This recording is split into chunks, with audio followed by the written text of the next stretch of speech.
नमस्कार दोस्तों, decode exam में आप सभी का स्वागत है। आज की क्लास में हम लोग डिस्कस करेंगे जीएस मॉक टेस्ट 55 जो कि आपके यूपी पीसीएस और आरओ एआरओ दोनों परीक्षाओं के लिए बहुत ही महत्वपूर्ण है। तो चलिए आज की क्लास को स्टार्ट करते हैं मेरे साथ ऐश्वर्या सिंह के साथ। क्लास में किसी भी तरीके का डाउट होगा तो आप लोग मुझे कमेंट बॉक्स में बता सकते हैं। आज की क्लास को स्टार्ट करने से पहले थोड़ी सी इंफॉर्मेशन मैं आप लोगों को फाउंडेशन कोर्स के बारे में दे दूं, जो कि डिकोड एग्जाम आप लोगों के लिए लेकर आया है यूपी पीसीएस फाउंडेशन कोर्स 2025। ये इंटीग्रेटेड वीडियो लेक्चर कोर्स है जिसमें प्रीलिम्स और मेंस दोनों के सिलेबस को कवर किया गया है, प्लस दोनों के लिए आपको टेस्ट सीरीज भी प्रोवाइड की गई है। जब मैं प्रीलिम्स की बात करती हूँ तो प्रीलिम्स में आपके GS paper, CSAT plus current affair cover होगा और मेंस में आपके जीएस पेपर्स के साथ साथ आपका Hindi paper plus SA paper भी इंक्लूडेड होगा क्लास। तो यहाँ पर किस तरीके से आपको अपने आंसर्स को लिखना है मेंस में, ये भी आपको बताया जाएगा।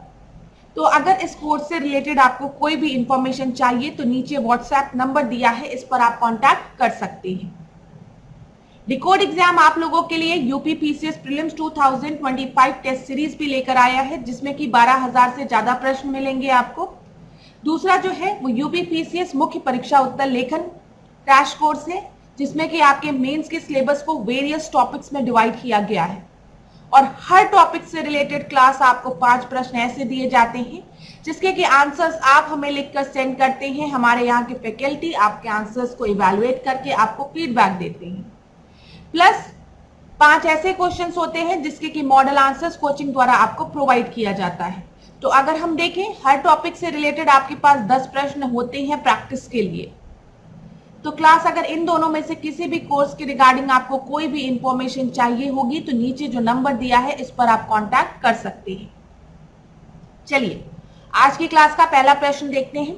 जैसा कि लास्ट के कुछ क्लासेस से मैं आपको बता रही हूं कि इधर आपकी क्लासेस स्मार्ट बोर्ड पर नहीं हो पा रही है, इसी वजह से मैं कोशिश कर रही हूं कि जो मैथ से रिलेटेड प्रश्न है वो कवर करूं ताकि आपको कोई परेशानी भी ना हो, आपका रिवीजन भी कंटिन्यू रहे और ब्रेक भी ना हो। तो चलिए आज की क्लास में हम लोग डिस्कस करेंगे ऑस्ट्रेलिया से रिलेटेड कुछ प्रश्नों को। ऑस्ट्रेलिया के संदर्भ में निम्नलिखित में से कौन सा या कौन से कथन आपका सही है। चलिए, मकर रेखा ऑस्ट्रेलिया को 2 भागों में बांटती है, अर्थात यह ऑस्ट्रेलिया के लगभग मध्य से होकर गुजरती है। दूसरे स्टेटमेंट को हम देखते हैं। ऑस्ट्रेलिया का पश्चिमी भाग एक विस्तृत पठार है, यहां पर वेस्टर्न पार्ट की बात की गई है, ठीक है। विस्तृत पठार है या महाद्वीप के लगभग 2/3 भाग पर फैला है। तीसरा स्टेटमेंट दिया है ऑस्ट्रेलिया में पश्चिमी पठार तथा पूर्वी उच्च भूमि के मध्य विस्तृत निम्न भूमि प्रदेश है। तो इन तीनों स्टेटमेंट को अगर आप चाहें तो वीडियो को पॉज करके दोबारा पढ़ सकते हैं। देखिए क्लास, मकर रेखा की बात की गई है, मतलब ट्रॉपिक ऑफ कैप्रिकॉर्न की यहां पर बात की गई है। तो अगर हम ऑस्ट्रेलिया के मैप को ध्यान से देखेंगे तो आपको ये दिखेगा जो ट्रॉपिक ऑफ कैप्रिकॉर्न है वो ऑस्ट्रेलिया को लगभग दो भागों में विभाजित करती है, ठीक है। यहाँ पर मध्य से होकर ये गुजरती है ना, तो ये बिल्कुल सही है पहला स्टेटमेंट। दूसरा आप देखेंगे ऑस्ट्रेलिया का पश्चिमी भाग मतलब वेस्टर्न साइड की हम बात करें, इधर वेस्टर्न ऑस्ट्रेलिया की, यहाँ पर आपको एक विस्तृत पठार मिलता है, ये भी बिल्कुल सही है। अगर आप वेस्टर्न साइड में जाएंगे तो यहाँ पर आपको वेस्टर्न प्लेटू दिखेगा, अभी मैं आपको मैप में भी दिखा दूंगी। तो दूसरा स्टेटमेंट भी बिल्कुल सही है। तीसरा स्टेटमेंट देखिए, ऑस्ट्रेलिया में पश्चिमी पठार तथा पूर्व में उच्च भूमि है। हाँ, इधर आपको वेस्टर्न प्लेटू दिखेगा क्लास, इस साइड जो मैंने अभी आपको बताया है। और अगर आप ईस्ट साइड जाएंगे तो यहां पर ईस्टर्न हाईलैंड दिखता है, ये भी बिल्कुल सही है। और बीच में अगर हम बात करेंगे जैसा कि आपके स्टेटमेंट में दिया है कि मध्य में विस्तृत निम्न भूमि प्रदेश है, यहां पर आपको सेंट्रल लो लैंड मिलेगा। ये जो पूरा मैं ऐसे डॉट डॉट कर रही हूं ये सेंट्रल लो लैंड आपको इधर मिलेगा, ठीक है। निम्न भूमि प्रदेश आपको दिखेगा यहां पर। तो यहां पर आपका सही उत्तर क्या हुआ, ये भी स्टेटमेंट सही है। उपयुक्त में से सभी आपके बिल्कुल सही है और उत्तर आपका डी हो जाएगा। यहां पर देखिए क्लास, ऑस्ट्रेलिया को सबसे पहले आपको क्या ध्यान देना है, इस साइड आपको इंडियन ओशियन दिख रहा है, ठीक है, इधर आपको पैसिफिक ओशियन दिख रहा है। ध्यान दीजिएगा, इधर इंडियन ओशियन, इधर पैसिफिक ओशियन, क्लियर है। इधर देखिए तस्मान सी। अब इधर देखिए, यहां पर पहले आप इस वाले में आपको देखेंगे तो ज्यादा क्लियर होगा। जो 3 रीजन की हमने क्वेश्चन में बात की है वो 3 रीजन यही है। इधर आपको दिखेगा वेस्टर्न प्लेटो, ठीक है। मैंने आपको बताया था ना कि ऑस्ट्रेलिया का पश्चिमी भाग एक विस्तृत पठार है, यह महाद्वीप के लगभग 2/3 भाग में फैला हुआ है। दिख रहा होगा आपको, ये पूरा वेस्टर्न प्लेटो आपका इस तरीके से स्प्रेड है। तो दूसरा स्टेटमेंट आपका बिल्कुल सही था। तीसरे स्टेटमेंट में दिया गया था कि वेस्टर्न प्लेटो और ईस्टर्न हाईलैंड के बीच में हमें सेंट्रल लोलैंड दिखता है, ये भी बिल्कुल सही है। तो रीजन आपको समझ में आ गया कि ऑस्ट्रेलिया को अगर हम 3 मेन रीजन्स में डिवाइड करें तो इधर हमको वेस्टर्न प्लेटो मिल जाएगा, बीच में सेंट्रल लोलैंड और इधर ईस्टर्न हाईलैंड। क्लियर हो गया होगा। अब यहां पर क्लास देखिए, जब हम ऑस्ट्रेलिया की बात करते हैं, यहां पर वेस्टर्न ऑस्ट्रेलिया है, वेस्टर्न ऑस्ट्रेलिया की राजधानी पर्थ है, ये आपकी परीक्षा में पूछा गया था, मैच करना था। तो ध्यान दीजिएगा जो मैं आपको बता रही हूं, बोला गया था वेस्टर्न ऑस्ट्रेलिया की राजधानी क्या है, तो पर्थ बताएंगे।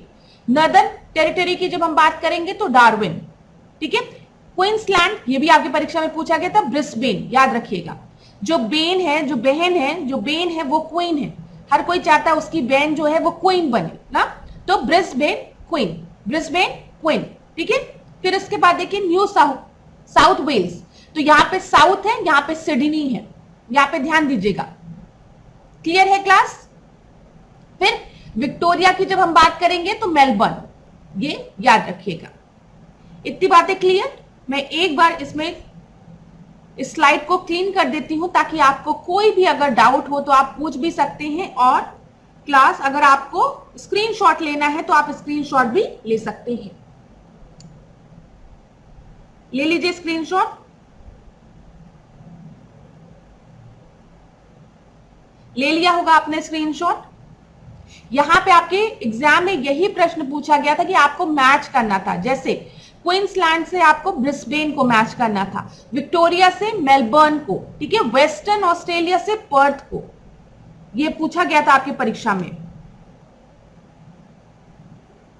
चलिए इसका भी स्क्रीनशॉट आप ले लीजिए।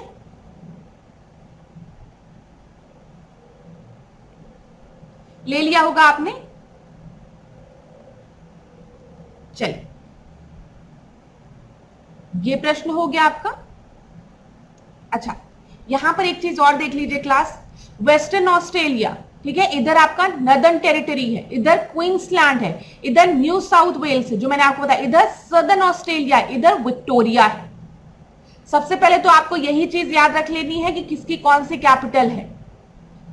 वेस्टर्न ऑस्ट्रेलिया की पर्थ, एक बार और रिवाइज कर लो, नॉर्दर्न की डार्विन, साउथ ऑस्ट्रेलिया की एडिलाइड, विक्टोरिया की मेलबर्न, ठीक है, न्यू साउथ वेल्स की सिडनी, क्वींसलैंड की ब्रिस्बेन।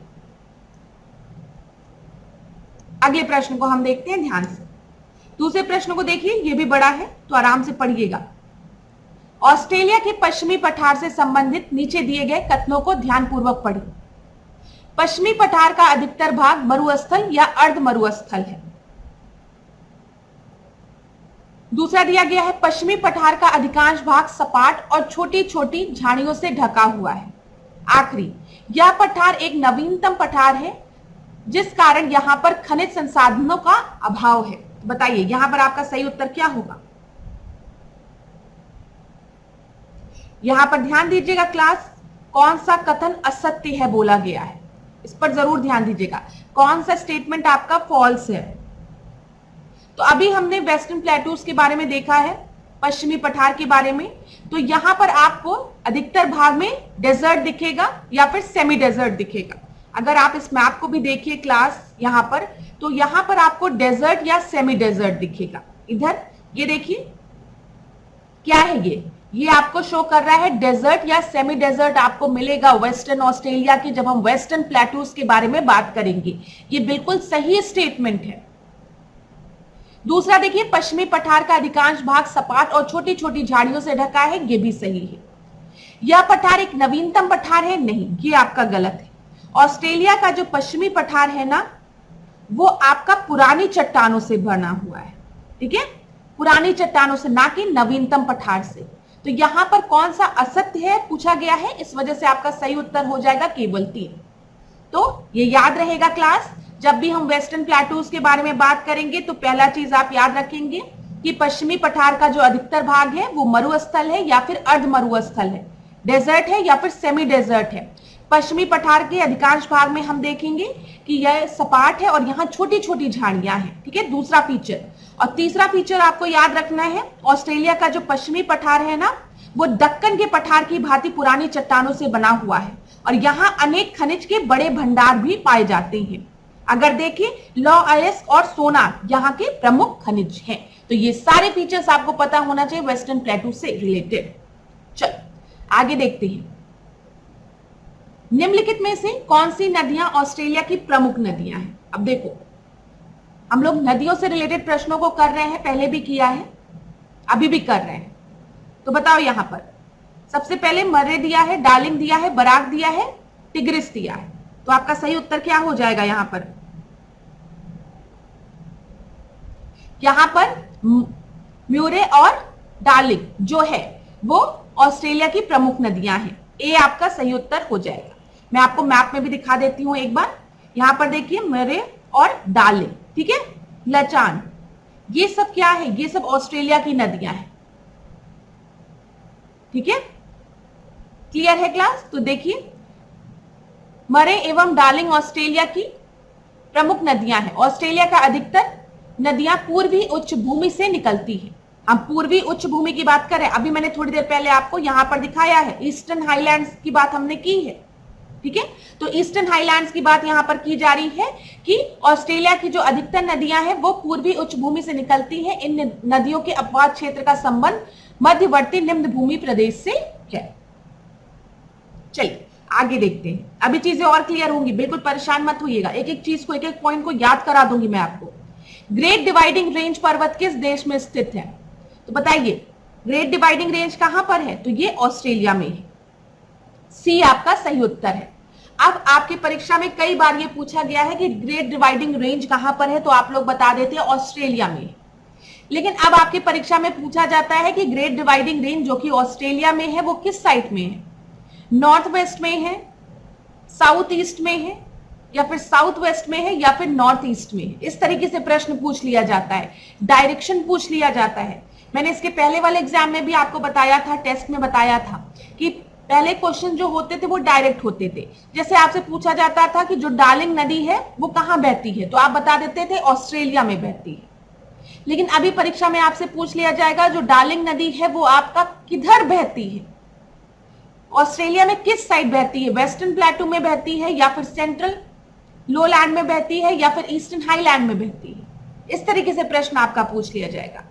तो ध्यान दीजिएगा, सबसे पहली चीज तो आपको पता होना चाहिए कि ग्रेट डिवाइडिंग रेंज जो है वो कहां पर है, ऑस्ट्रेलिया में है। Very good. अब ऑस्ट्रेलिया में अगर हम नॉर्थ, साउथ, ईस्ट, वेस्ट चले तो हमें दिखेगा कि जो ग्रेट डिवाइडिंग रेंज है वो आपका इधर की तरफ है, ईस्टर्न साइड में है, ठीक है। ये देखो, साउथ ईस्टर्न डायरेक्शन में आपको क्या मिलेगा? ग्रेट डिवाइडिंग रेंज पूरा ये आपका फैला हुआ है। क्लियर है क्लास? इधर रिवर याद रखना, डार्लिंग, लचान और म्यूरे या मरे, ठीक है, जो भी। तो यहां पर इन तीन रिवर्स को भी याद रखना। विक्टोरिया याद रहेगा आपको। बताओ, विक्टोरिया की राजधानी मैंने आपको क्या बताया? मेलबर्न बताया। सारे पॉइंट्स याद करते हुए चलो, मैं एक बार फिर इसको क्लीन करती हूं। जो भी चीज आपको बताई जा रही है उसको ध्यानपूर्वक सुनना। सबसे पहला पॉइंट मैम ने क्या बताया कि जब भी आप मैप देखेंगे तो आपको याद रहेगा ग्रेट डिवाइडिंग रेंज इधर है, ठीक है, ग्रेट डिवाइडिंग रेंज इधर है। और आपको यह भी याद रहेगा ईस्टर्न हाईलैंड भी जो है वो इस रीजन में आपका फैला हुआ है। Clear class? दूसरी चीज, यहां पर आपको विक्टोरिया दिख रहा है, ठीक है, और फिर इधर न्यू साउथ वेल्स इधर है। विक्टोरिया की कैपिटल मैंने आपको क्या बताया? मेलबर्न बताया, याद रहेगा। और साउथ वेल्स की अगर हम बात करेंगे तो यहां पर क्या हो जाएगा? सिडनी हो जाएगा, एस से साउथ और एस से सिडनी।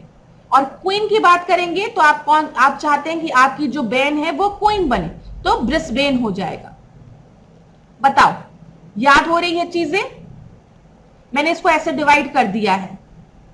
इधर मैंने क्वींसलैंड की बात की, मैंने कहा आप क्या चाहते हैं, आपके घर में क्वीन कौन बने, तो आपने कहा बैन बने, तो ब्रिस्बेन हो गया। फिर हमने न्यू साउथ वेल की बात की, न्यू साउथ में एस से साउथ, एस से सिडनी, सिडनी आप सभी को पता है। फिर हमने विक्टोरिया की बात की, विक्टोरिया, ठीक है, विक्टोरिया का क्या हो जाएगा, मेलबोर्न हो जाएगा, ठीक है, क्लियर है। चलो आगे देखते हैं, 2-3 बार रिपीट करूंगी ये सब चीजें ताकि आपके दिमाग में सारी चीजें बैठ जाए। अब देखो यहां पे मरे और डार्लिंग की बात की गई है, रिवर की। चलो देखते हैं इनमें से कौन सा कथन आपका सत्य है।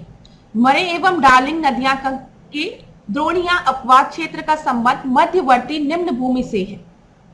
दूसरा दिया गया, मध्यवर्ती निम्न भूमि में आयर झील के चारों ओर का बहुत बड़ा भाग अंतःस्थलीय अपवाद क्षेत्र है। तो यहां पर आपको बताना है सही उत्तर क्या होगा, बताइए। तो यहां पर क्लास आपका दोनों ही स्टेटमेंट बिल्कुल सही है, ठीक है, बिल्कुल सही है।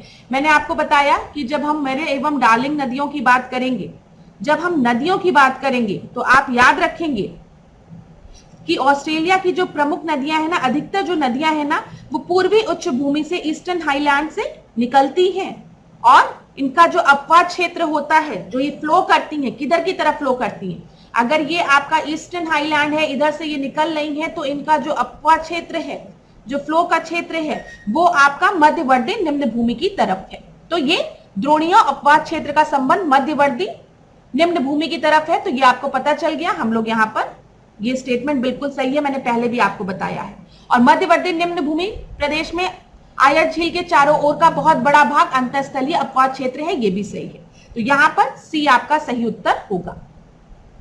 अब देखिए यहाँ पर लेक आयर आपको दिखेगी, ये रहा लेक आयर, याद रखिएगा। हो सकता है आपसे परीक्षा में पूछ लिया जाए कि लेक आयर कहां पर है, तो आप क्या बताएंगे, मैम जो लेक आयर है ना वो ऑस्ट्रेलिया में है।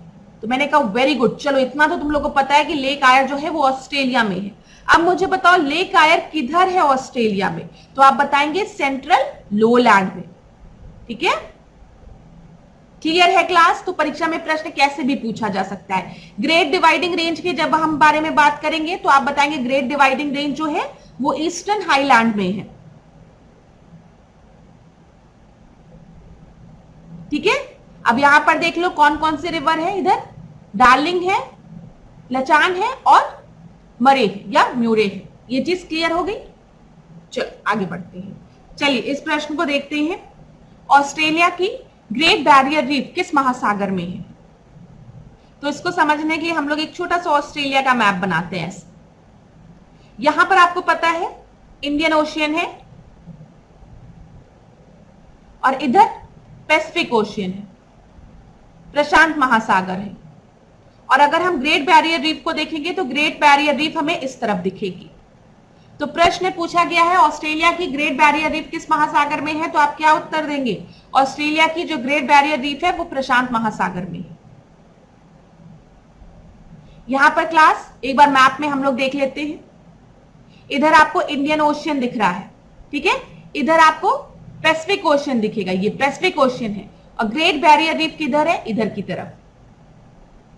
अब मेरी बात ध्यान से सुनते चलेगा, कुछ इंपॉर्टेंट पॉइंट्स को मैं आपको रिवाइज कराऊंगी जहां से आपकी परीक्षा में प्रश्न बना है। सबसे पहले तो आप ये याद रखिए, इधर इंडियन ओशियन है, इधर आपका पैसिफिक ओशियन है, इधर मैं पैसिफिक ओशियन पीओ लिख दे रही हूं, और ग्रेट बैरियर रीफ भी इसी तरफ है आपका, ठीक है।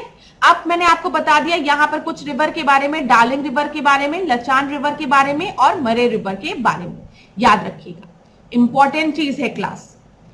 लेक आयरी की जब हम बात करेंगे तो मैंने आपको बताया है कि जो लेक आयरी है वो आपका सेंट्रल लोलैंड में है और ये है लेक आयरी। लेक आयरी के नीचे रैडनर झील भी याद रखिएगा, ठीक है। अब यहां पर लेक वुड ऊपर की तरफ है, ये याद रखिएगा। जो भी इंपॉर्टेंट पॉइंट बता रही हूं क्लास, उन सारी चीजों को आपको याद रखना है क्योंकि आपकी परीक्षा में प्रश्न बनी है।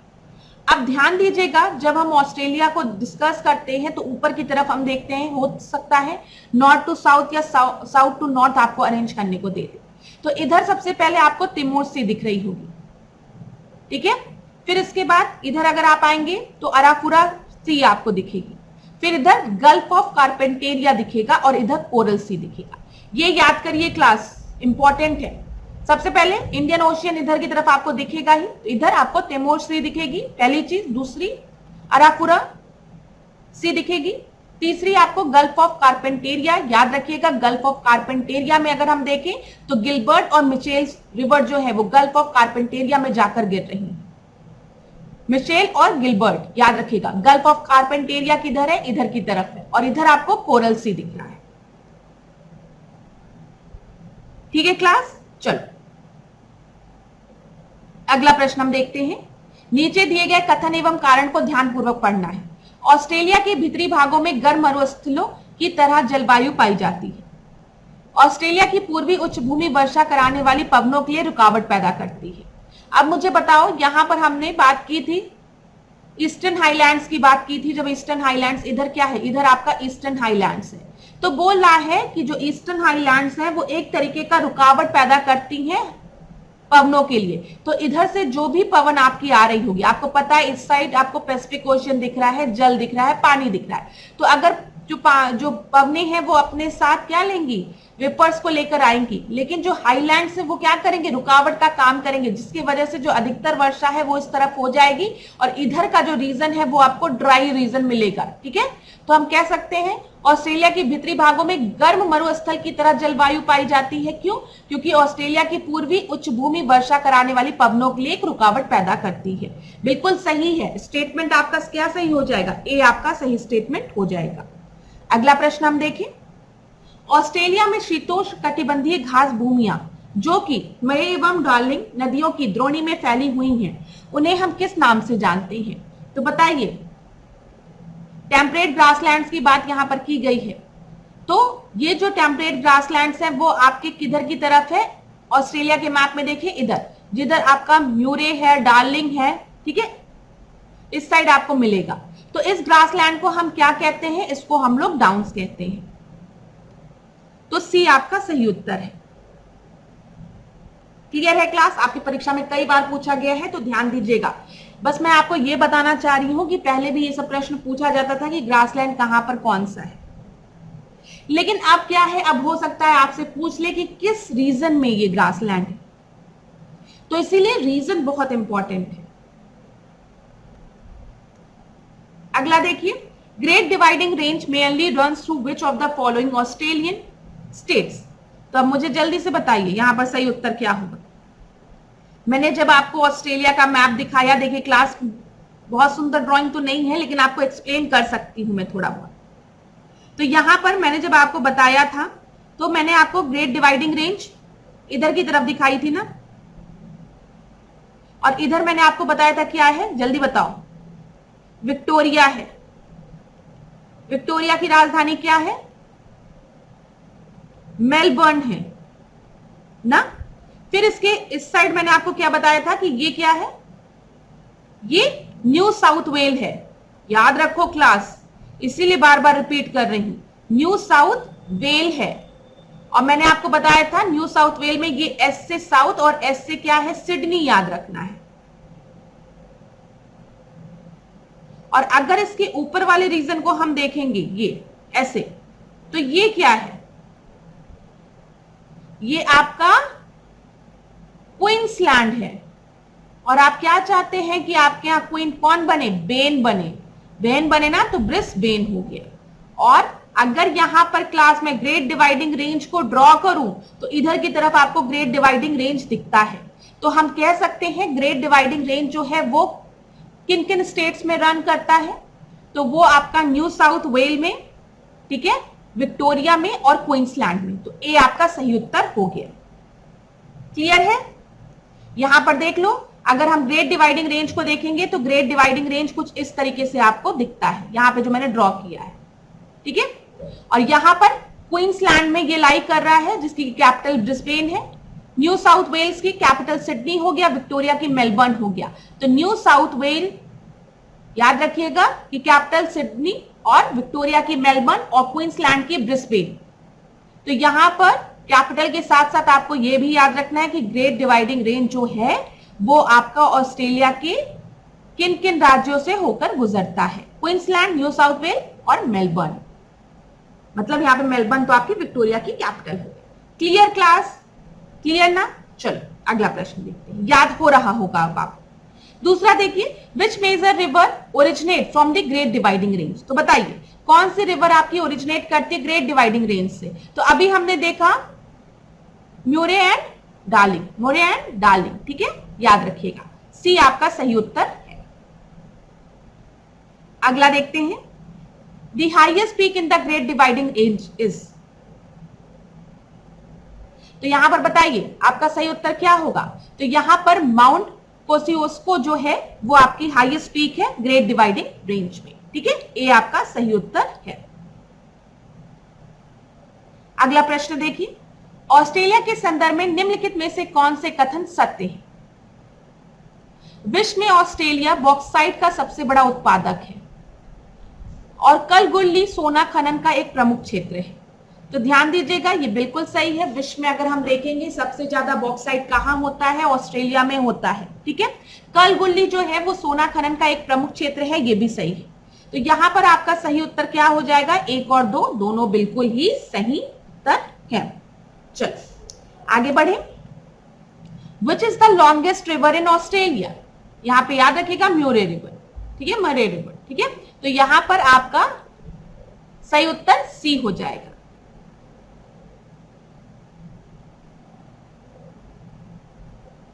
तो यहां पर आपको अगर हम देखें इधर क्लास इस साइड, थोड़ा सा मैं आपको रिवाइज कराना चाहूंगी। यहां पर अगर आप देखेंगे म्यूरे मरे रिवर, ठीक है, इधर पे डार्लिंग रिवर और इधर लैकलन रिवर, ठीक है, याद रखिएगा, इंपॉर्टेंट है।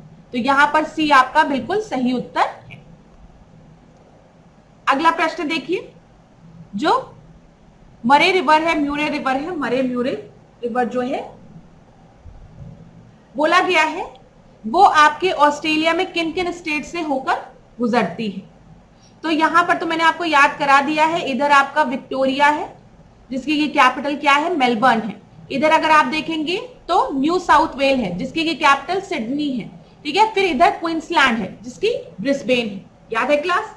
तो यहां पर अगर हम देखें म्यूरे रिवर जो है उसका फ्लो किधर की तरफ है, ध्यान दीजिएगा मैप में जो मैं आपको बताने जा रही हूं, ये आपको म्यूरे रिवर का फ्लो दिखेगा, ये दिख रहा है। तो आप नोटिस करेंगे जो म्यूरे रिवर है वो आपका फ्लो कर रहा है न्यू साउथ वेल विक्टोरिया से, ठीक है, न्यू साउथ वेल विक्टोरिया। और इधर अगर आप आएंगे तो साउथ ऑस्ट्रेलिया। तो यहां पर आपका सही उत्तर क्या हो जाएगा, ए आपका सही उत्तर हो जाएगा। बताओ क्लास, थोड़ा बहुत चीजें समझ में आ रही है? अभी रिवाइज भी करा दूंगी एक बार में। अब देखो, which river is the main tributary of मरे रिवर। तो बताइए मेन ट्रिब्यूटरी कौन सी है। तो अभी आपको पता है हम लोग बार बार म्यूरे और मरे और डार्लिंग रिवर की बात कर रहे हैं, तो उसकी मेन ट्रिब्यूटरी क्या होगी, डार्लिंग रिवर ही तो होगी। बी आपका सही उत्तर है। यहां पर रिवाइज करा दो क्लास जल्दी से आपको। चलो, ग्रेट बैरियर रीफ की अगर हम बात करेंगे तो इधर हमको पैसिफिक ओशियन दिखेगा। ग्रेट बैरियर रीफ किसके लिए फेमस है, कोरल रीफ्स के लिए फेमस है, याद रहेगा। इधर अगर आप आएंगे तो इधर आपको ईस्टर्न हाईलैंड्स दिखेंगे और यहां पर आपको ग्रेट डिवाइडिंग रेंज दिखेगा, ठीक है, ग्रेट डिवाइडिंग रेंज याद रखिएगा इस तरफ। इधर आपको म्यूरे डार्लिंग रिवर दिखेगी, ठीक है, याद रखिएगा। जो भी चीज बता रही हूं याद रखिएगा class. Lachlan river, darling river और म्यूरे रिवर, ये याद रहेगा, ठीक है। अगर हम इसको स्टेट्स में डिवाइड करें तो आपको पता है इधर विक्टोरिया मिल जाएगा, विक्टोरिया की कैपिटल मेलबर्न हो गया। इधर की तरफ अगर हम आएंगे तो न्यू साउथ वेल मिलेगा, इसकी कैपिटल सिडनी हो गई। और ऊपर की तरफ अगर हम आएंगे तो आप सभी को पता है कि हम किसकी बात करेंगे, क्वींसलैंड की बात करेंगे। और क्वींस किसको बनना है, ब्रिस्बेन को बनना है, तो याद रखिएगा।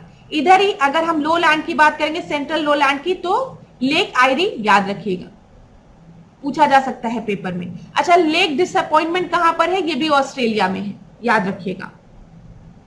गल्फ ऑफ कारपेंट्रिया इंपॉर्टेंट है। और यहां पर जब हम बात करते हैं मिचेल और गिलबर्ट रिवर की, मिचेल और गिलबर्ट रिवर की, तो आप क्या याद रखेंगे? गल्फ ऑफ कारपेंट्रिया याद रखिएगा क्लास। चलो अगले प्रश्न को हम देखते हैं। Darling river originate from which region? तो बताइए डार्लिंग रिवर जो है वो कहां से ओरिजिनेट हो रही है? तो वो ग्रेट डिवाइडिंग रेंज से ओरिजिनेट हो रही है। अभी हमने देखा यहां पर ग्रेट डिवाइडिंग रेंज से, ईस्टर्न हाईलैंड से ये ओरिजिनेट हो रही है और किधर की तरफ जा रही है? सेंट्रल लोलैंड की तरफ जा रही है। ठीक है, अब यहां पर एक बार देख लीजिए क्लास, जल्दी से रिवीजन कर लीजिए। सबसे इंपॉर्टेंट जो है वो आपकी मरे रिवर है, म्यूरे मरे रिवर, जो कि कहां पे ड्रेन हो रही है? सदर्न ओशियन में। इधर आपको सदर्न ओशियन दिखेगा ना, ठीक है। डार्लिंग जो है वो ट्रिब्यूटरी है किसकी? म्यूरे रिवर की, जो कि म्यूरे को ज्वाइन करती है। ऐसे ही लकान रिवर की भी हम बात करेंगे, लकान रिवर की, डार्लिंग रिवर की, लकान रिवर की, म्यूरे रिवर की, ये सब एक जगह ज्वाइंट हो रही है, मतलब आके मिल जा रही है। और फिर कहां पर ड्रेन हो रही, कहां पर जाकर गिर जा रही है? सदर्न ओशियन में। याद रखिएगा क्लास, बहुत इंपॉर्टेंट है। डार्लिंग, लकान और म्यूरे रिवर कहां पर है? ऑस्ट्रेलिया में है, ऑस्ट्रेलिया में फ्लो करती है, ऑस्ट्रेलिया में फ्लो करती है। ओरिजिनेट कहां से हो रही है? तो ग्रेट डिवाइडिंग रेंज से, ठीक है, ईस्टर्न हाईलैंड से। फ्लो किधर की तरफ कर रही है? सेंट्रल लोलैंड की तरफ, ये याद रखिएगा, ठीक है। और फिर उसके बाद गिर कहां रही है? सदर्न ओशियन में। क्लियर है? चलो देखिए, लकान रिवर की जब हम बात करते हैं तो मुरुम्बिकी रिवर में ये ड्रेन होती है, उसके बाद ये म्यूरे रिवर में आकर मिल जाती है। लेकिन आपकी परीक्षा में म्यूरे रिवर ही दिया रहता है। फिर डायमेंशिया रिवर की अगर हम बात करेंगे तो डायमेंशिया रिवर क्यों इंपॉर्टेंट है? क्योंकि डायमेंशिया रिवर जो है वो लेक आयरी में आपके आके फ्लो हो रही है। इनलैंड ड्रेनेज है इसका। अगर आपसे परीक्षा में पूछा गया प्रश्न कि कौन सी रिवर है, ठीक है, कौन सी रिवर है ऑस्ट्रेलिया की जिसका कि इनलैंड ड्रेनेज हो रहा है, मतलब ये अंदर ही आकर, यहां पर अगर आप देखेंगे तो ये सदर्न ओशियन में आके गिर रही है। कुछ रिवर आपकी जो गिलबर्ट और मिकेल है, ये गल्फ ऑफ कारपेंट्रिया में आके गिर रही है ना, ये चीज क्लियर है। लेकिन इनलैंड ड्रेनेज किसका हो रहा है? तो ये डायमेंशिया का हो रहा है, जो कि किस में आकर गिर रही है? लेक आयरी में आकर गिर रही है। याद रखिएगा, लेक आयरी अगर हम देखें तो ऑस्ट्रेलिया के किस पार्ट में है? तो सेंट्रल लोलैंड में है। याद रखिएगा क्लास, ठीक है। फ्लिंडर रिवर जो है वो गल्फ ऑफ कारपेंट्रिया में आकर गिर रही है। मिचेल रिवर की हम बात करेंगे तो ये भी गल्फ ऑफ कारपेंट्रिया में आके गिर रही है, ठीक है। विक्टोरिया रिवर की अगर हम बात करेंगे तो ये तिमोर सी में आके गिर रही है। इधर की तरफ आपको विक्टोरिया रिवर दिखेगा और इधर आपको तिमोर सी दिखेगी, ठीक है। स्वान रिवर की बात करेंगे तो ये आपका इंडियन ओशियन में आके गिर रही है। इतनी चीजें क्लियर? बताओ, इतनी चीजें क्लियर? यहां पर आपको स्वान रिवर दिखेगा, जहां पे पर्थ है ना, इधर अगर हम देखेंगे इधर की तरफ तो इधर आपको पर्थ दिखेगा, इधर वेस्टर्न ऑस्ट्रेलिया वाला पार्ट है, ठीक है। और इधर ही आपको स्वान रिवर दिखेगी, जो कि किस में आके अपने वाटर को ड्रेन कर रही है? इंडियन ओशियन में। तो इतनी चीजें क्लियर हो गई होगी। इधर आपको इंडियन ओशियन दिख गया, इधर आपको सदर्न ओशियन दिख गया, इधर पैसिफिक ओशियन दिख गया, ठीक है। सदर्न ओशियन में कौन कौन अपने पानी को लाकर ड्रेन कर रही है? तो डार्लिंग, ठीक है, लकान रिवर और म्यूरे रिवर सदर्न ओशियन, ठीक है। इंडियन ओशियन की बात करेंगे तो इधर पर्थ की जब हम बात करेंगे, वेस्टर्न ऑस्ट्रेलिया की जो कैपिटल है पर्थ, उसकी जो स्वान रिवर है वो इंडियन ओशियन में आकर अपने वाटर को ड्रेन कर रही है। गल्फ ऑफ कारपेंट्रिया की बात करेंगे तो इधर मिचेल रिवर आपको दिखेगी और गिलबर्ट रिवर दिखेगी गल्फ ऑफ कारपेंट्रिया में, तो ये याद रखिएगा। और लेक आयरी की जब हम बात करेंगे तो इधर हमको डायमेंशिया रिवर दिख रही है, जो कि अपने वाटर को कहां पे लाके ड्रेन कर रही है? लेक आयरी में। और आपको पता है इनलैंड ड्रेनेज ये शो कर रही है। इतनी रिवर अब आपको याद हो गई होगी, ठीक है। एक एक पॉइंट को समझते हुए चलिए और उसको बार बार रिवाइज करेंगे तो दिमाग में खुद ही बैठने लगेगी। अब देखिए, लेक आयरी की बात मैंने आपको पहले भी बता दी है कि ये जो है वो लार्जेस्ट लेक है ऑस्ट्रेलिया में बाय एरिया। और ये लोकेटेड कहां है? अगर परीक्षा में आपसे पूछ लिया एग्जाम में कि ये ऑस्ट्रेलिया में किधर लोकेटेड है, तो आप साउथ ऑस्ट्रेलिया की बात बताएंगे, ठीक है। लेकिन हो सकता है आपसे रीजन की बात पूछ ले कि किस रीजन में लोकेटेड है, तो आप क्या बताएंगे? सेंट्रल लोलैंड में। तो दोनों पॉइंट याद रखिएगा। लेक आयरी की जब हम बात कर रहे हैं क्लास, ये आपको लेक आयरी दिख रही है। हो सकता है आपके एग्जाम में पूछ ले कि लेक आयरी ऑस्ट्रेलिया में कहां लोकेटेड है, ईस्टर्न हाईलैंड में लोकेटेड है कि वेस्टर्न प्लेटू में लोकेटेड है या फिर सेंट्रल लोलैंड में लोकेटेड है। तो आप बताएंगे ये सेंट्रल लोलैंड में लोकेटेड है। और अगर आपसे पूछ लेगा कहां पर, तो आप बताएंगे साउथ ऑस्ट्रेलिया में।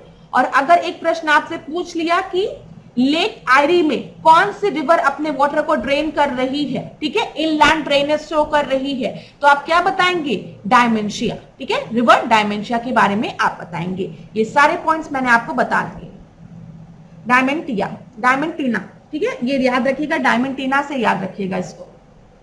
चलिए आगे देखते हैं। यहां पर हम लोग कि जब हम ऑस्ट्रेलिया को पढ़ते हैं इधर, तो हम यहां पर एक और इंपॉर्टेंट पॉइंट को ध्यान में रखते हैं क्लास, 3 ग्रुप्स ऑफ आइलैंड के बारे में। यहां पे आपको मेलेनेशिया दिखेगा, माइक्रोनेशिया दिखेगा और पॉलिनेशिया दिखेगा, ठीक है, ध्यान दीजिएगा।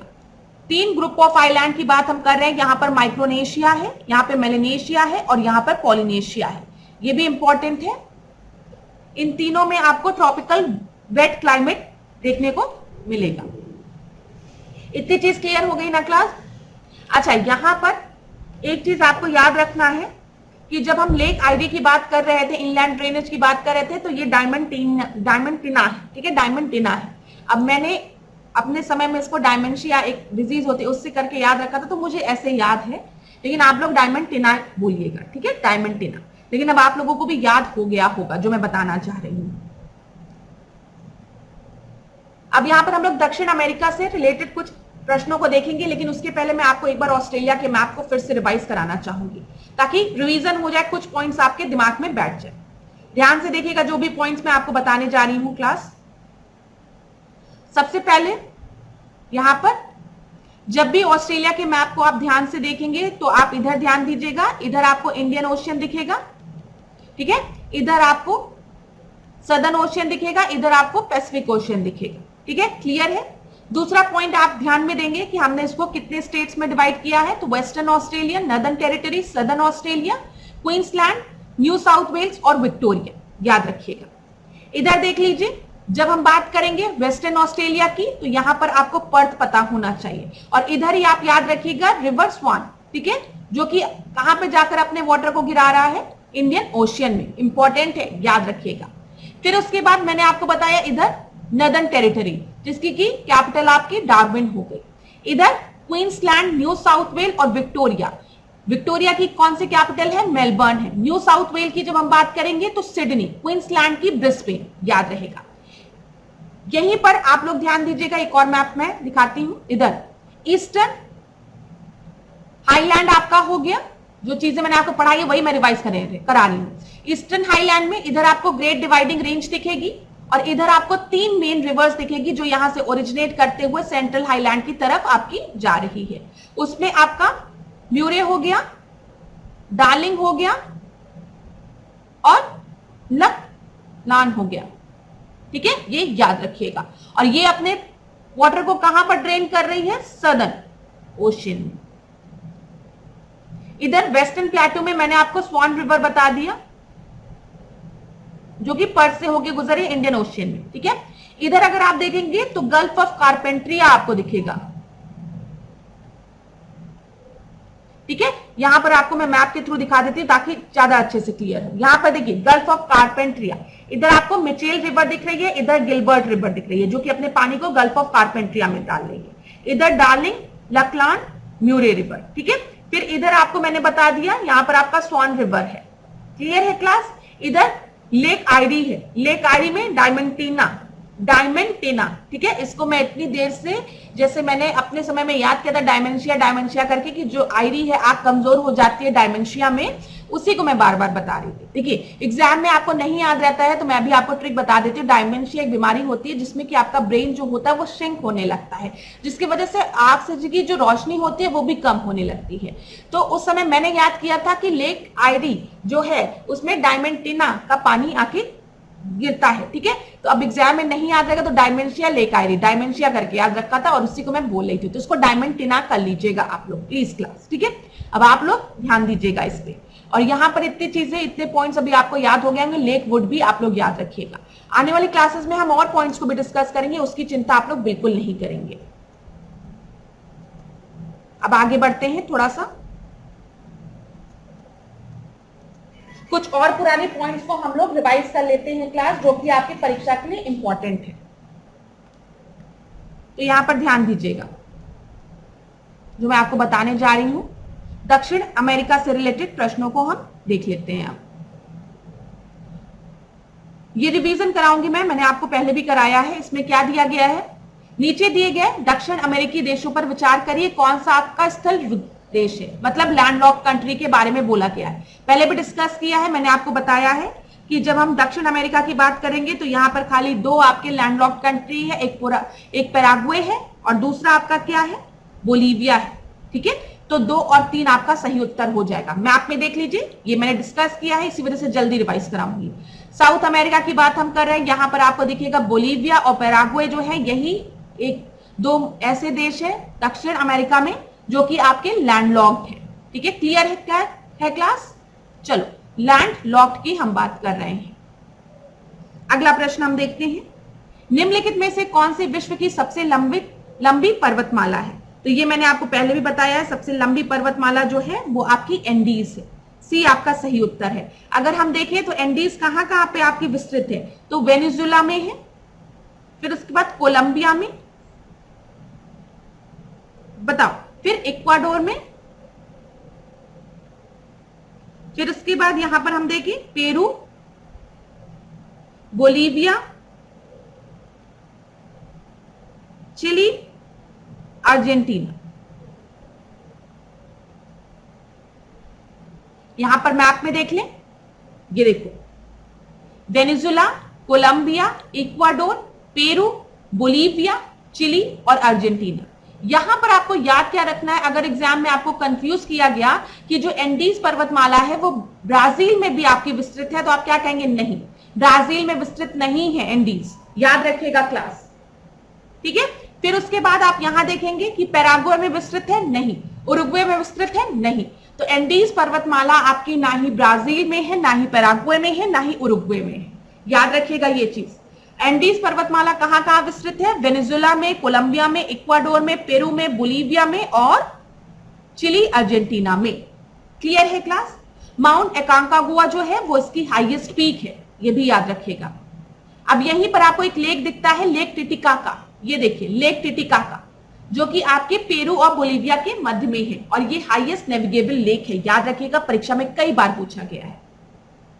ठीक है, और यहां पर अगर हम वेनेजुला की बात करेंगे तो यहां पर आपको एंजल वाटरफॉल दिखेगा, जो कि हाईएस्ट वाटरफॉल है। ठीक है, वेनेजुला में। चलो आगे के प्रश्न हम देखते हैं, देख लीजिए यहां पर क्या बोला गया है। निम्नलिखित में से कौन सा कथन एंडीज पर्वतमाला के संदर्भ में गलत है? एंडीज पर्वतमाला विश्व की सबसे ऊंची पर्वतमाला है, भाई ये तो गलत है। क्यों गलत है? क्योंकि ऊंची बोला जाएगा तो माउंट एवरेस्ट हो जाएगा। ठीक है, एवरेस्ट, ठीक है, हिमालय रीजन की हम बात करेंगे। ठीक है, लेकिन हाँ, सबसे विस्तृत बोला जाता है, सबसे लंबी तो एंडीज होती है। एंडीज नवीन वलित पर्वत के उदाहरण है। ठीक है, न्यू फोल्ड माउंटेन के उदाहरण है, एकदम सही है। एंडीज पर्वतमाला में अनेक ज्वालामुखी शिखर है, सही है। पेंटागोनिया एंडीज पर्वतमाला के दृष्टि छाया क्षेत्र में स्थित एक शीत मरुस्थल है, ये भी सही है। आप पेंटागोनिया की बात करते हैं तो इधर देखिए पेंटागोनिया आपको दिखता है, ये क्या है, ये एक शीत मरुस्थल है। ठीक है, ये कोल्ड डेजर्ट है आपका, याद रखिएगा। चलो आगे देखते हैं, निम्न में से कौन सा विश्व का सबसे ऊंचा ज्वालामुखी पर्वत है? तो यहां पर आपका सही उत्तर क्या हो जाएगा, माउंट कोटोपेक्सी। तो आपका सही उत्तर बी हो जाएगा, mount Cotopaxi. Ecuador, mount Cotopaxi, याद रखिएगा। फिर निम्नलिखित में से कौन सा कथन सत्य है? दक्षिण अमेरिका महाद्वीप के मध्यवर्ती मैदान एंडीज पर्वत और पूर्वी उच्च भूमि के बीच फैले हुए हैं। दूसरा आपको दिया गया है, मध्यवर्ती मैदान का अधिकतर भाग ओरिनोको, अमेज़न और प्लाटा नदी की द्रोणियों से बने हैं। तो यहां पर आपका सही उत्तर क्या हो जाएगा क्लास, बताइए। तो यहां पर दोनों ही स्टेटमेंट आपके बिल्कुल सही हैं। जब हम दक्षिण अमेरिका महाद्वीप के मध्यवर्ती मैदान की बात करते हैं तो यहां पर हमें एंडीज पर्वत और और पूर्वी उच्च भूमि दिखती है। तो यहाँ पर मैप में एक बार हम देख लें, यहाँ पर अगर आप देखिए तो यही चीज बोली गई, मैंने आपको बताया एंडीज पर्वत इधर आपको इस साइड आपको दिखेगा, तो बिल्कुल सही है ये चीज। मध्यवर्ती मैदानों का अधिकतर भाग जो है ओरिनोको, अमेजन और प्लाटा नदी की द्रोणियों से बना है, ये भी सही है। यहाँ पर आपका सी सही उत्तर होगा। यहाँ पर एक बार आप लोग देख लीजिए, इधर आपको ओरिनोको रिवर दिख रही है इधर ओरिनोको रिवर, इधर आपको अमेजन नदी दिख रही है, तो यही चीज आपके उसमें बोला गया है। तो रिवर आपको अगर दिख रही होगी तो क्लियर हो जाएगा मैप में। तो ध्यान रखिएगा ओरिनोको रिवर के बारे में और अमेजन नदी के बारे में। अगला प्रश्न हम देखते हैं, निम्न कथनों में से कौन से कथन आपके सत्य हैं? एंडीज पर्वत अर्जेंटीना और चिली के मध्य सीमा बनाती है। दूसरा है अर्जेंटीना की समृद्धि का कारण इसकी उच्चतम घास भूमि पंपास है। अर्जेंटीना में पशुओं को बड़े बड़े चारागाही फार्मों में पाला जाता है तथा पशुओं की देखभाल करने वाले लोगों को गाउचो कहा जाता है। तो यहाँ पर आपका सही उत्तर क्या होगा? एंडीज पर्वतमाला की जब हम बात किए तो हमने देखा ये अर्जेंटीना और चिली दोनों के मध्य में सीमा बनाती है, ये बिल्कुल सही है। अभी थोड़ी देर पहले मैंने आपको बताया भी है ये चीज। अर्जेंटीना की समृद्धि का कारण उसकी उच्चतम भूमि घास मैदान है जिसे कि हम पंपास कहते हैं, ये भी बिल्कुल सही है। यहाँ पर हम देखेंगे कौन से ग्रासलैंड पाए जाते हैं, पंपास पाए जाते हैं। आपके एग्जाम में कई बार पूछा जाता है कि पंपास ग्रासलैंड कहाँ देखने को मिलता है, तो वो आपका अर्जेंटीना में, याद रखिएगा। एक अलग सा प्रश्न यहाँ पर आप इससे बन सकता है। अर्जेंटीना में पशुओं को बड़े बड़े चारागाही फार्मों में पाला जाता है और पशुओं की देखभाल करने के लिए लोगों को गाउचो कहा जाता है, ये भी बिल्कुल सही है। उत्तर डी आपका सही हो जाएगा। अब यहाँ पर क्लास एक बार आप मैप देख लीजिए, रिवाइज कर लीजिए। यहाँ पर ये क्या है, ये पूरा आपका एंडीज पर्वतमाला है, ठीक है। यहाँ पर आपको क्या याद रखना है, जो एंडीज है वो ना ही आपके इधर है ब्राजील में फैला है, ना ही उरुग्वे में फैला है, ना ही पैराग्वे में, ये याद रखिएगा, ठीक है। ब्राजील, पैराग्वे और उरुग्वे में एंडीज पर्वतमाला नहीं फैली हुई है। यहाँ पर अगर हम देखेंगे तो स्टार्टिंग से, तो सबसे पहले आपको क्या दिखेगा, आपको दिखेगा वेनेजुला, याद रखिएगा। वेनेजुला के बाद सबसे ऊपर वेनेजुला है, फिर कोलंबिया, फिर इक्वाडोर, ठीक है, फिर उसके बाद पेरू, चिली, ठीक है, अर्जेंटीना, बोलीविया। यहां पर आपकी एंडीज पर्वतमाला फैली हुई है, लेकिन ब्राजील में, उरुग्वे में और पैराग्वे में नहीं। ये याद रखिएगा, एग्जाम में आपको कंफ्यूज करने के लिए दिया जा सकता है। दूसरी चीज मैंने आपको बताया, इधर सबसे नीचे आपको पेंटागोनिया दिखेगा जो कि एक कोल्ड डेजर्ट है। अर्जेंटीना की जब हम बात करेंगे तो यहां पर आपको क्या दिख रहा है, पेम्पास ग्रासलैंड, ठीक है। इधर वेनेजुला की जब हम बात करेंगे तो यहां पर आपको लानोस दिख रहा है, याद रखिएगा क्लास, क्लियर है। अमेजन बेसिन इधर की तरफ आपको दिख रहा है, बताइए क्लियर है क्लास। और यहीं पर मैंने आपको बताया है, जब हम चिली और पेरू की बात करेंगे, इधर बोलीविया, चिली, पेरू की इधर बात करेंगे, तो यहां पर आपको लेक टिटिकाका भी दिखेगा, लेक टिटिकाका, याद रखिएगा। लेक टिटिकाका आपका पेरू और बोलीविया के मध्य आपको दिखेगा, लेक टिटिकाका, ठीक है, जो कि हाईएस्ट नेविगेबल लेक है। वेनेजुला में आपको एंजल वाटरफॉल दिखेगा। ये सारे पेपर में आपके पूछे गए प्रश्न हैं। और लैंडलॉक्ड कंट्री की बात करेंगे साउथ अमेरिका में, तो यहां पे आपको बोलीविया और पैराग्वे दिखेगा, ठीक है, लैंडलॉक्ड है ये सारे पॉइंट अपने एग्जाम के लिए तैयार रखिएगा। अब साउथ अमेरिका में आपको ऊपर की तरफ इक्वेटर दिखेगा और नीचे की तरफ आपको ट्रॉपिक ऑफ कैप्रिकॉर्न दिखेगा, ये भी याद रखिएगा। Clear class? चलिए अब यहां पर हम लोग एक बार ग्रासलैंड्स को देख लेते हैं ताकि आपका रिवीजन हो जाए जल्दी से। ग्रासलैंड को अर्जेंटीना में अभी हमने देखा पेम्पास, ठीक है। ब्राजील में याद रखेगा कैंपोस, कई बार पूछा गया है। नॉर्थ अमेरिका की जब हम बात करेंगे यूएसए और कनाडा की, तो यहां पे आपको प्रेरीज दिखेगा। साउथ अफ्रीका में वेल्ड, हंगरी में पूस्ता, ठीक है, और रशिया, यूक्रेन, सेंट्रल एशिया में स्टेपीज। हंगरी में यहां पर मैंने आपको बता दिया, यहां पे स्टेपीज भी हो गया। ऑस्ट्रेलिया में अभी हमने देखा डाउन, ठीक है। इंडिया में आप देखेंगे तो 16 ग्रासलैंड दिखेगा, तराई रीजन दिखेगा, बनी ग्रासलैंड। क्लियर है क्लास? यहां से भी आपकी परीक्षा में प्रश्न बनते हैं। तो बताइए, कुछ कुछ चीजें आपको याद हो रही है मैप से रिलेटेड? एक बार रिवीजन करा दूं जल्दी से यहां पर इसके थ्रू, बस 2 मिनट का टाइम दीजिएगा। सबसे पहले मैंने आपको बता दिया साउथ अमेरिका की जब हम बात करेंगे तो आप ओशियन देख लिया करिए, कौन सा किधर की तरफ। इधर आपको अटलांटिक ओशियन दिख रहा है, इधर आपको पैसिफिक ओशियन दिख रहा है, ठीक है, क्लियर है। ट्रॉपिक ऑफ कैप्रिकॉर्न होके गुजर रही है और इक्वेटर होके गुजर रही है दूसरी चीज। क्लियर है क्लास? फिर इधर मैंने आपको बताया कि लैंडलॉक्ड कंट्री आप देख लीजिएगा, तो आपको लैंडलॉक्ड कंट्री में बोलीविया दिखेगी और पैराग्वे दिखेगी। ठीक है, फिर मैंने बोला एंडीज जो पर्वत श्रेणी है, जो माउंटेन रेंज है, वो कहां से कहां फैली हुई है, तो Venezuela, Colombia, Ecuador, Peru, Bolivia, Chile and Argentina. याद रहेगा। इधर ब्राजील की बात करेंगे तो आपको इधर अमेज़न नदी दिखेगी। क्लियर है? इधर नीचे की तरफ आपको पेंटागोनिया दिखेगा, जो कि आपकी परीक्षा में कई बार पूछा गया है। ये लेक टिटिकाका है, जो कि हाईएस्ट नेविगेबल लेक है। किसके किसके मध्य? अगर हम देखेंगे पेरू और बोलीविया के मध्य। यहां पर आपको एंजल फॉल दिख रहा है और ओरिनोको रिवर दिख रहा है, ध्यान दीजिएगा। ये सब वेनेजुला में है। और वेनेजुला में किस तरीके की ग्रासलैंड है? लानोस ग्रासलैंड है। क्लियर है क्लास? चलो एक चीज और याद कर लो, फिर उसके बाद नेक्स्ट क्लास में और चीजें डिस्कस करेंगे। पेम्पास मैंने आपको बता दिया कहां पर है, अर्जेंटीना में है, ये याद रखिएगा। लानोस कहां पर है? वेनेजुला में है। यहां पर आप याद रखिएगा क्लास, ग्रैंड चाउ जो है ये आपका बोलीविया और पैराग्वे रीजन में है। बस अभी इतना ही। अब आने वाली क्लास में और चीजें याद करा दूंगी। देखो, अगर एक दिन सब बता दूंगी ना तो कंफ्यूजन होने लगेगी। इसीलिए आपको अगर वर्ल्ड ज्योग्राफी पढ़ना है तो आपको बार बार चीजों को रिवाइज करना पड़ेगा। अब हमने थोड़ा सा आपको नॉर्थ अमेरिका के बारे में, साउथ अमेरिका के बारे में, अफ्रीका के बारे में और ऑस्ट्रेलिया के बारे में बताया। अब इसी को मैं फिर रिवीजन कराऊंगी आपका। इतनी बार रिवीजन कराऊंगी कि आपको ऐसा लगने लगे कि मैम बस करो, अब हमको याद हो गया है। आपके पास समय है क्लास, इसीलिए मैं कह रही हूं बार बार एक एक रिवर को ध्यानपूर्वक देखते हुए चलिए, और सब याद भी होगा आपको।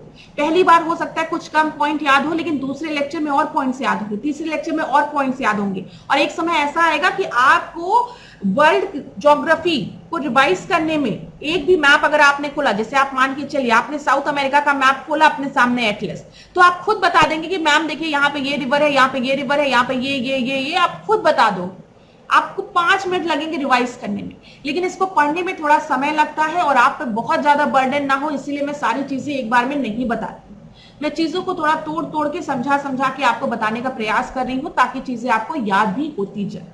तो अगर क्लास आपके लिए ये सेशंस बेनिफिशियल है तो एक बार मुझे कमेंट बॉक्स में बता जरूर दीजिएगा कि मैम बेनिफिट हो रहा है, चीजें याद हो रही है, ताकि मुझे भी पता चले कि मैं सही डायरेक्शन में जा रही हूँ कि नहीं जा रही हूँ।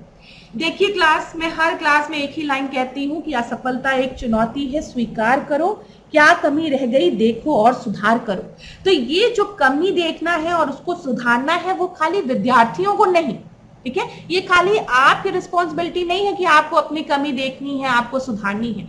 हम जीवन के किसी भी क्षेत्र में हो, चाहे मैं आज आपको पढ़ा रही हूँ, कल कोई और आपको पढ़ाए, या फिर हम अपने पर्सनल रिलेशन की भी बात करें, तो उसमें भी हमें अपनी कमियों को देखना चाहिए और उसे सुधारने का प्रयास करना चाहिए, ठीक है, तभी हम जीवन में आगे बढ़ेंगे। तो ये खाली आपका दायित्व नहीं होता है कि पढ़ लिया और अपनी गलतियों को सुधार लिया। मैं आपसे हमेशा इसलिए पूछती हूँ कि क्लास आपको समझ में आ रही है कि नहीं, कहीं पे डाउट तो नहीं हो रहा है, ताकि मुझे भी पता चले कि क्या मुझे कोई सुधार की जरूरत है, क्या मुझे मेरे स्टूडेंट्स तक जो मैं बातें पहुंचाना चाह रही हूँ, समझाना चाह रही हूँ, वो उन तक समझ रही है कि नहीं, वो उन तक पहुंच रही है कि नहीं, उनको समझ में आ रहा है कि नहीं। तो ये मेरा भी दायित्व है ना, इसीलिए मैं आपसे कहती हूँ कहीं पर भी कोई भी डाउट हुआ करे ना तो आप लोग मुझे बताया करिए। वैसे मैं पूरा प्रयास करती हूँ कि जो सजेशंस आप लोग मुझे देते हैं उस सजेशंस के अकॉर्डिंग मैं जो भी रिक्वायरमेंट होती है चेंज लाने की, जो भी सुधार लाने की जरूरत होती है उसको जरूर सुधार, ठीक है। तो thank you so much class, आप लोग जरूर बताइएगा आपका सेशन कैसा रहा आज का, चीजें आपको याद हो रही है कि नहीं। और हम लोग क्या करेंगे, एक मास्टर क्लास रखेंगे जिसमें सारी चीजों को रिवाइज करेंगे, लेकिन इस मास्टर क्लास के पहले आपकी छोटी छोटी क्लासेस होना बहुत जरूरी है, क्योंकि मास्टर क्लास होगी ना तो एक बार में आप इतनी चीजें नहीं याद कर पाओगे, मैं समझ रही हूँ, ठीक है। तो इसलिए अभी ये सब चीजें चलिए पढ़ते रहिए, और मैं फिर आप लोगों का धन्यवाद देना चाहूंगी कि आप लोग इतना सपोर्ट कर रहे हैं कि आपकी मैम अगर स्मार्ट बोर्ड पे क्लास नहीं ले पा रही है तब भी आप लोग मेरी क्लासेस को देख रहे हैं, लाइक कर रहे हैं, ठीक है। जल्दी ही आपकी क्लासेस फिर स्मार्ट बोर्ड पे होगी, तो आप लोग बिल्कुल भी परेशान मत होइएगा और हम लोग अपने रिवीजन स्पीड को और आगे और अच्छे से बढ़ाएंगे ताकि ज्यादा से ज्यादा मैक्सिमम रिवीजन हो सके। पास्ट ईयर्स के क्वेश्चंस को सॉल्व करेंगे, जो अभी नए पेपर्स हो रहे हैं यूपीपीसीएस द्वारा कंडक्ट कराए जा रहे हैं, यूपीपीएससी द्वारा, उसको भी हम लोग सॉल्व करेंगे ताकि हमें आइडिया मिलता रहे किस तरीके के पेपर्स आपके हो रहे हैं अभी, ठीक है, कैसे क्वेश्चंस पूछे जा रहे हैं। तो सारी चीजों पर हम लोग फोकस रखेंगे, बिल्कुल भी चिंता मत करिएगा। बस अंत में जाते जाते यही कहूंगी कि खुद पर भरोसा रखिए, खुद पर विश्वास रखिए, अपने ईश्वर पर विश्वास रखिए, माता पिता के आशीर्वाद पर विश्वास रखिए। आप सभी को सफलता जरूर मिलेगी, आप लोग बहुत आगे जाएंगे। और अपने स्वास्थ्य का ध्यान रखिए, क्लास स्वस्थ रहिए, ठीक है, खुश रहिए, मस्त रहिए और पढ़ते रहिए। तो थैंक यू सो मच। इसी तरीके से मेरे साथ ऐश्वर्या सिंह के साथ डिकोड एग्जाम के साथ बने रहिए। Thank you so much class.